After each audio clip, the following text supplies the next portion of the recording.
Welcome to whistle. Intact చరిత్ర సంస్కృతిలో భాగంగా విజయవాడ చరిత్ర సంస్కృతిని వివరించే కార్యక్రమంలో ఇంటాక్ట్ ప్రతినిధిగా రచయిత చరిత్రకారులు పాపినేని సాయి గారు మనకు అందుబాటులో ఉన్నారు. కేవ్స్ అండ్ కెనాల్స్ గురించి ఎక్స్ప్లెయిన్ చేస్తూ వెస్ట్రన్ డెల్టా గురించి, వెస్ట్రన్ కృష్ణా డెల్టా గురించి, అటు గుంటూరు వైపు ఉన్న కెనాల్స్ గురించి చెప్పారు.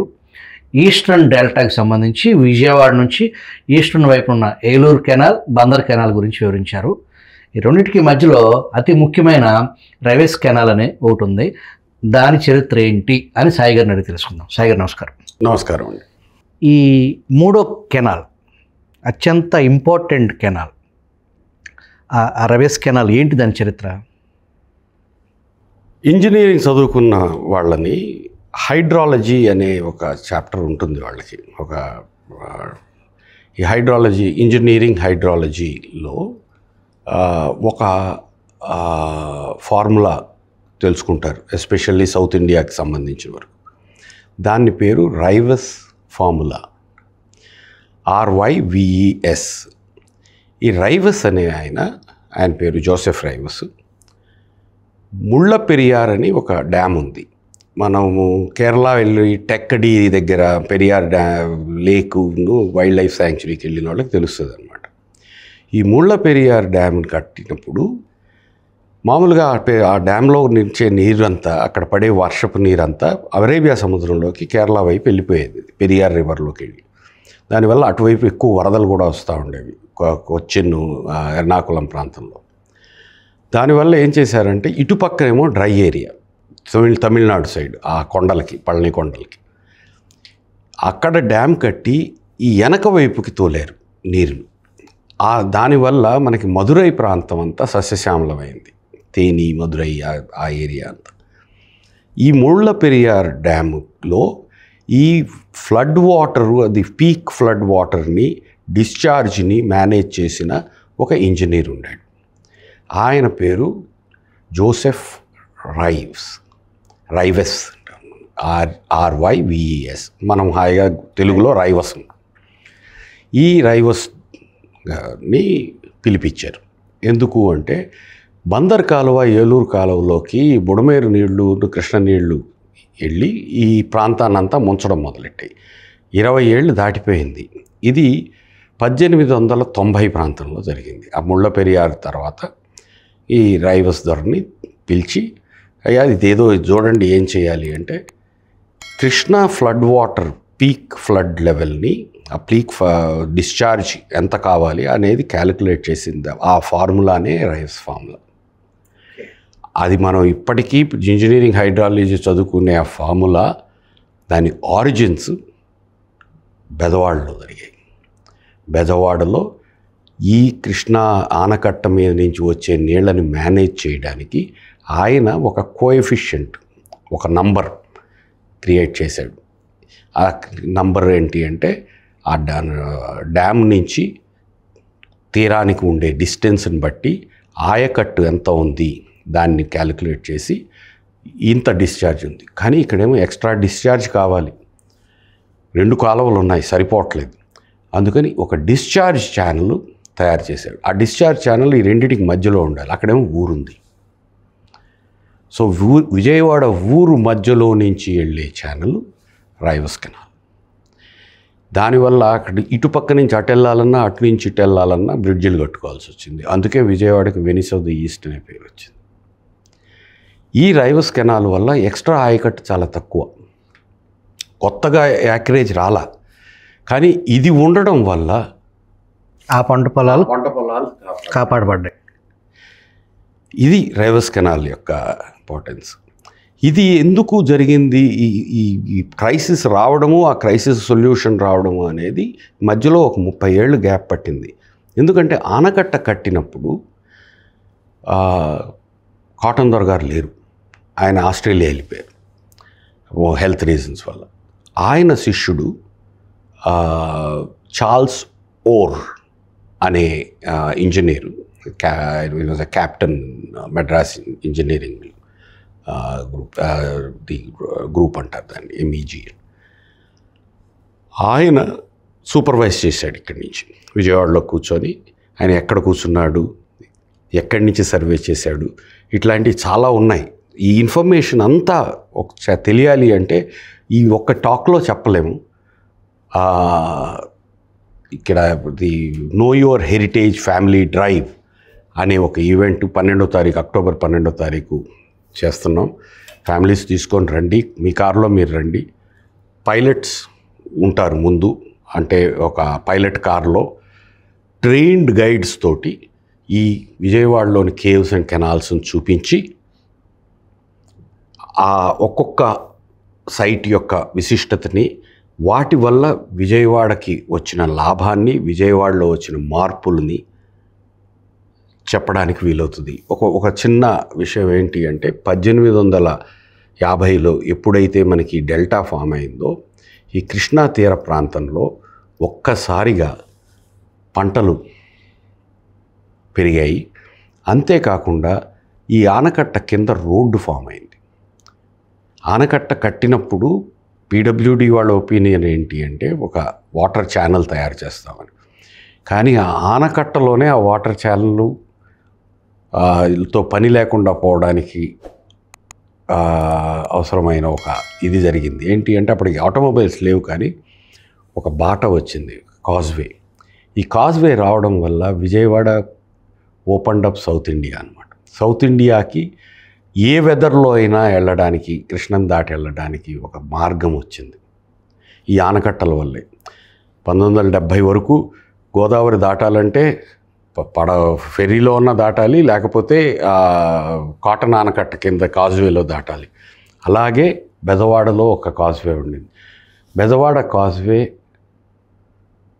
దక్షిణ భారతదేశంలోనే మొట్టమొదటి మేజర్ రివర్ క్రాసింగ్. అదొక రికార్డు ఉంది. అంతేకాదు, విజయవాడ మన బ్రిడ్జ్ ఉంది కదా, బ్యారేజ్ బ్రిడ్జి, అది కూడా మొట్టమొదటిది సౌత్ ఇండియాలో. ఈ ప్రకాశం బ్యారేజ్ మొట్టమొదటి బ్రిడ్జ్. అంతకుముందు రివర్ క్రాసింగ్స్ అన్నీ చెప్టా మీద వెళ్ళేవాళ్ళు. ఇట్లాంటి ఎన్నో ఉన్నాయి విజయవాడ గురించి. విజయవాడ ఒక కేంద్రంగా ఏర్పడడానికి, విజయవాడ పాపులేషన్ మీకు 1840-50లో విజయవాడ పాపులేషన్ వింటే ఎవరైనా ఇది సిటీయా అంటారు. జగ్గయ్యపేటకు విజయవాడ కన్నా ఎక్కువ పాపులేషన్ ఉండింది. జగభూపతి జగ్గయ్యపేటకు కానీ తెనాలికి కానీ, మచిలీపట్నం పాపులేషన్ విజయవాడకి 10 రెట్లు 15 రెట్లు ఎక్కువ ఉండేది. Because of port and capital. So అలాంటి విజయవాడ ఈ ఆనకట్ట ఏర్పడిన తర్వాత వెనక్కి చూసుకునే పని లేకుండా పెరిగిందండి. నీరుతో తన నాగరికతనే తను కొత్త నిర్వచనమే కాదు, మానవ దృక్పథానికి కూడా కొత్త నిర్వచనం ఇచ్చింది. ఒక్కసారిగా ఈ ప్రాస్పరిటీ వల్ల ఈ Vijayawada became a melting pot of all the cultures. Calcutta నుంచి రావాలన్నా, మెడ్రాస్ నుంచి రావాలన్నా, బొంబాయి నుంచి రావాలన్నా, ఢిల్లీ నుంచి రావాలన్నా ప్రతి ఒక్కడూ విజయవాడలో కలవాల్సి వచ్చింది. It became a melting pot. దాంతోపాటు సృజనాత్మకత ప్రపంచ స్థాయికి మనకు ఉంది. అంతేకాక ఎడ్యుకేషన్, ఈ దీనివల్ల, ప్రాస్పరిటీ వల్ల ఎడ్యుకేషను సోషల్ పిరమిడ్లో కిందకు వచ్చింది. అభ్యుదయ భావాలు వచ్చాయి. మన విజయవాడ ఎన్నో ఉద్యమాలకి కేంద్ర బిందువుగా, మానవవాదానికి,